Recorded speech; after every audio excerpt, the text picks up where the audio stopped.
o'zini namoyon qilishda insonda cheklovlar mavjud bo'ladi. Bu yaqinlaridan qo'rquv, insonlarning gapirishidan, tanqididan qo'rquv.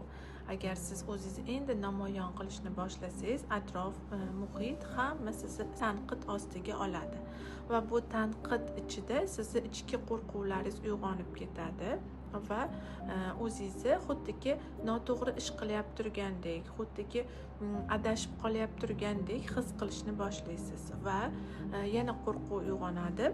Bu tanqidlarni ostida agar hozir bu harakat qilsam, o'zim namoyon qilsam, keyin sharmanda bo'lib qolsamchi, keyin o'xshamasachi, keyin yana ham odamlar ustimdan kulishni boshlaydi deb o'ylaymiz va o'zimizni namoyon qilishdan to'xtatib qo'yamiz.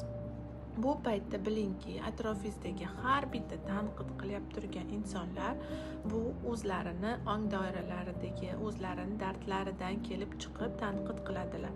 Aslida o'sha tanqid qilyapti turgan insonlarda o'zini ichki og'rig'i bo'ladi, o'zini namoyon qila olmaganligi, o'zini orzulariga yeta olmaganligi, har bitta o'zi niyatlarini bajara olmaganligi, ma'lum bir qo'rquv sabab, ma'lum bir cheklovlar sabab o'zini ocha olmaganligi ichki og'rig'i bo'ladi va bu ichki og'rig'idan sizni ham to'xtatmoqchi bo'ladi. Ya'ni men yeta olmadim-ku, san ham yeta olma.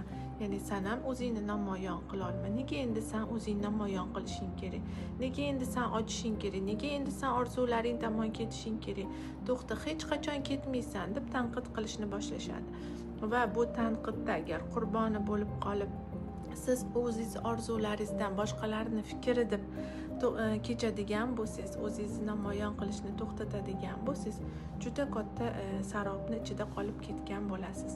Shuning uchun to'xtamaslik, o'zini namoyon qilish, o'zini orzulari tomon borish va oldindagi hamma chegaralarni olib tashlash va qo'rquvlarga qarshi borish va qanaqadir chekinishlar yoki agar tajribasizlikdan yiqilib qolish bo'ladigan bo'lsa ham uni tajriba deb bilib dal shu oldinga ketish juda ham muhim.